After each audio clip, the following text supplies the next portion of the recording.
Hello, and welcome to the Chest Journal's Editor Highlights podcast. Each month, Chest Editor-in-Chief Dr. Peter Mazzone highlights key articles from the current issue of the journal to help clinicians stay informed about new research in the fields of pulmonary, critical care, and sleep medicine. To introduce this month's episode, here is Dr. Peter Mazzone. Thank you for tuning in to the Editor's Highlight podcast for the November issue of the journal Chest. We have a great lineup of diverse content in this month's issue. Over the next 15 minutes, I'll provide a brief overview of key original research manuscripts published in each of our content areas. Starting with our asthma content area. Mucus plugging is a well-reported feature of asthma. It is not known whether asthma and type 2 inflammation affect mucociliary clearance.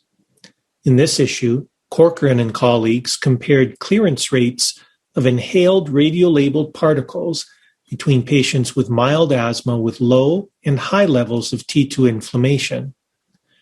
Levels of T2 inflammation were determined by exhaled nitric oxide levels and expression of genes associated with T2 asthma in bronchial brush samples.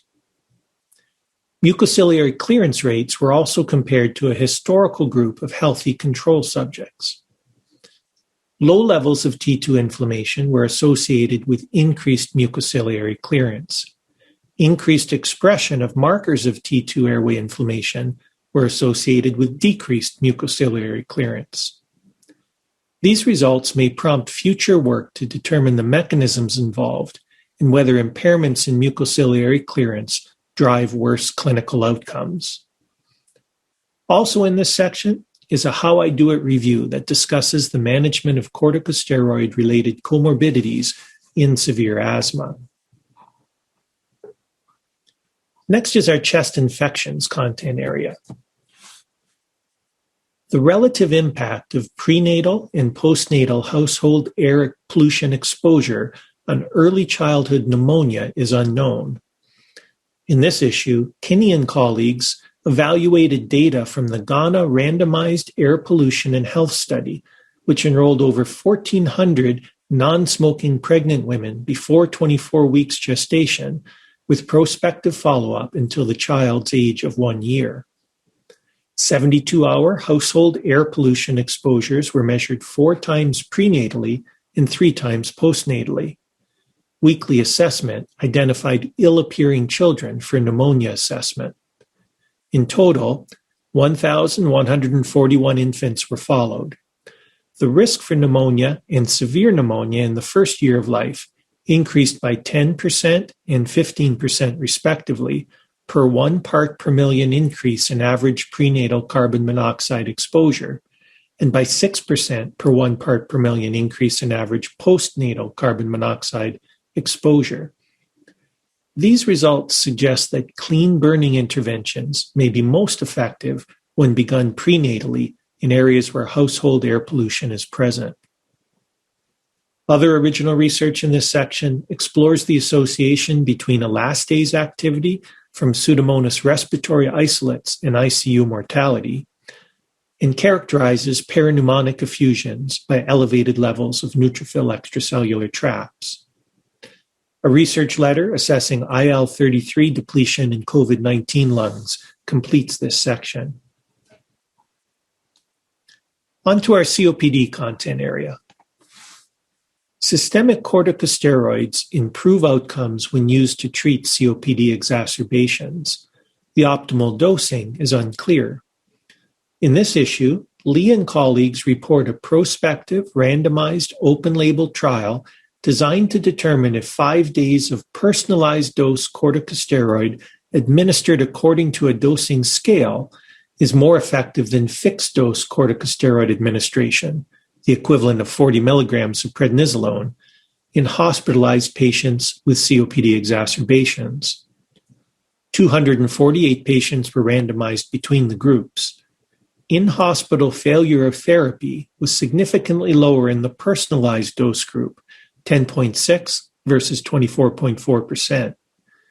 Post-discharge failure, adverse events, length of stay, and costs were similar between the groups.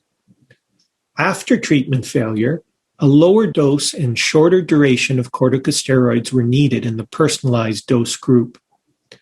In the personalized therapy group, those receiving more than 40 milligrams had a lower failure rate than those receiving less than 40 milligrams per day, 22.9% versus 44.4%.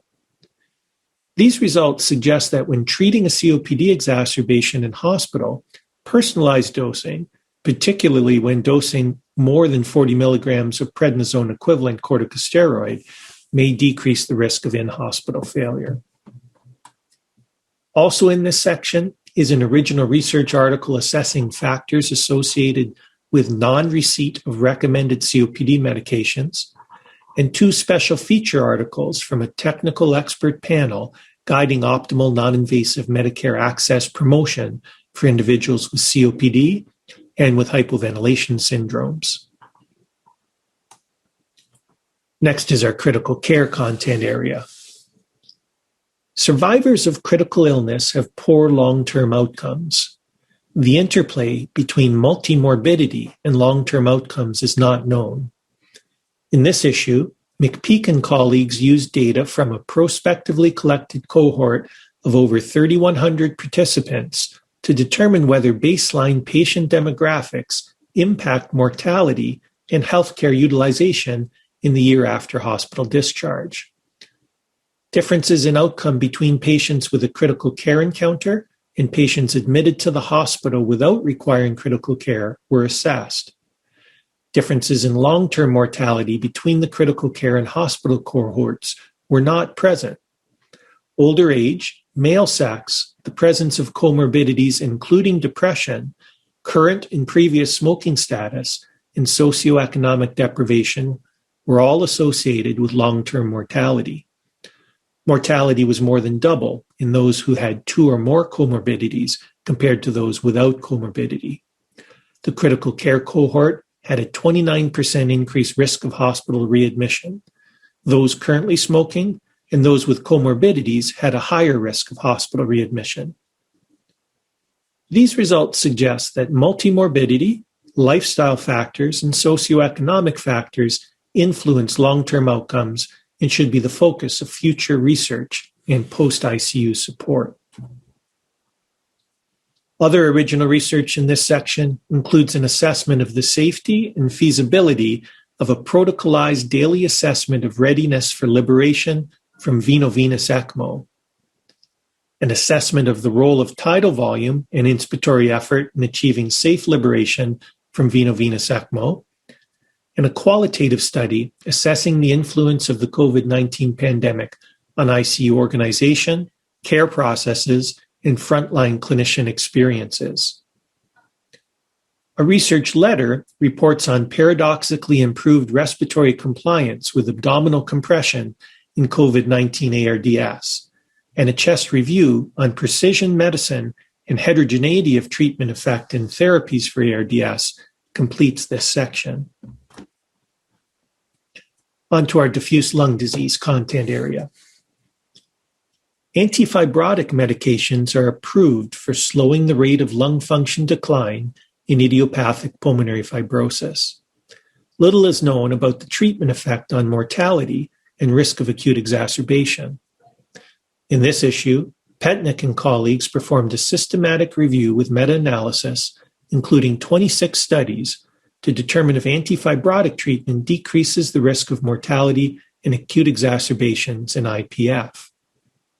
In their analysis, antifibrotic treatment was associated with a decreased risk of all-cause mortality, with a relative risk of 0.55, that was consistent across subgroup analysis, including duration of follow-up and antifibrotic used.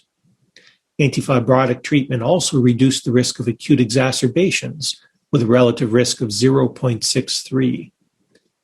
These findings add further support to the use of antifibrotic therapy in patients with IPF.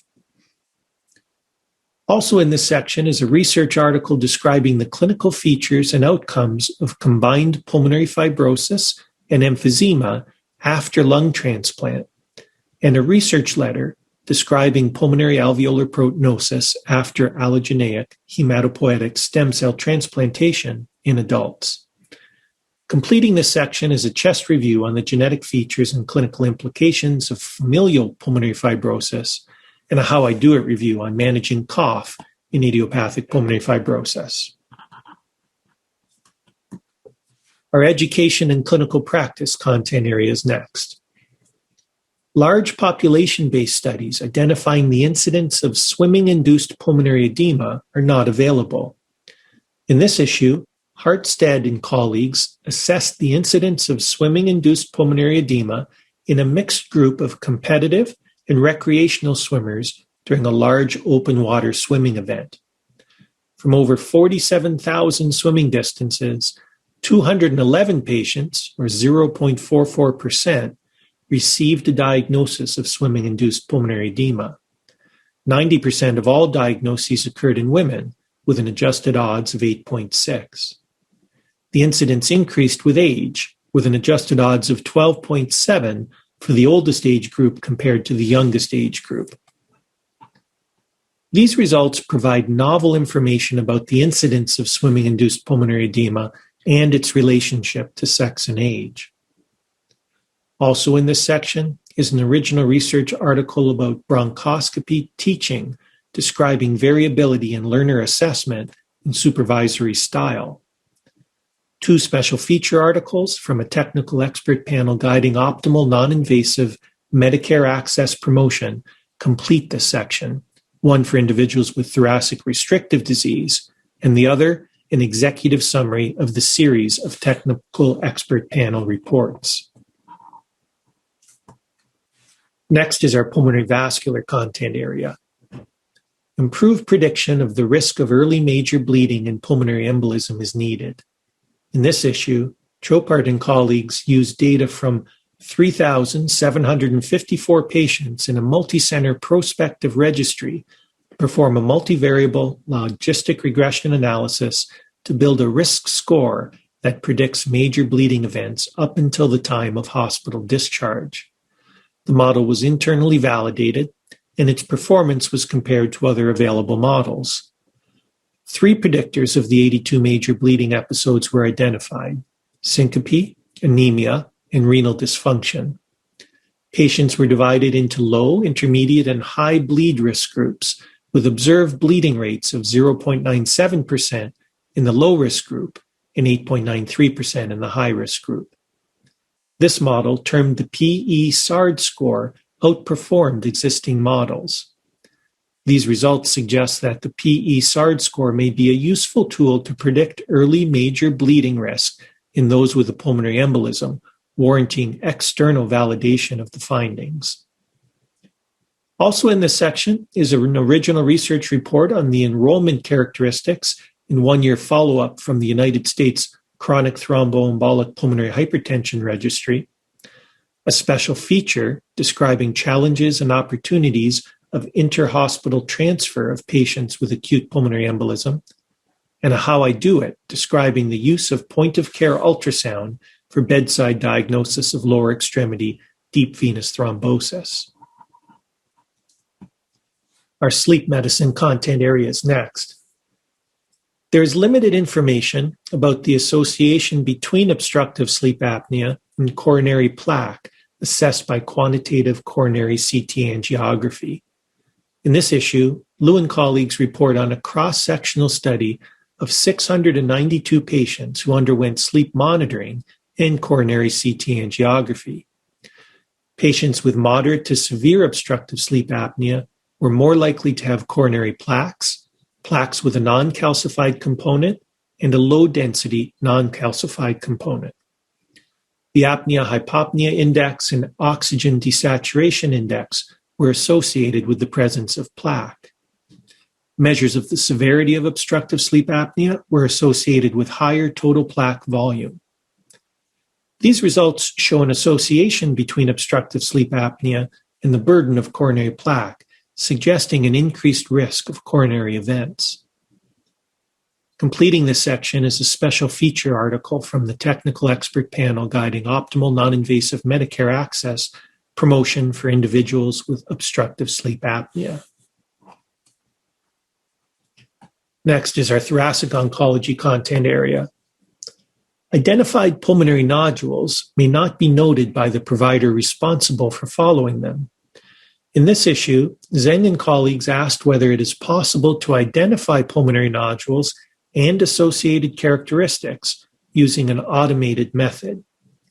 The authors revised and refined a natural language processing algorithm, expanding its functionality to identify the characteristics of the largest nodule. They compared the natural language processing results to a reference standard and applied the final automated method to a large cohort of patients.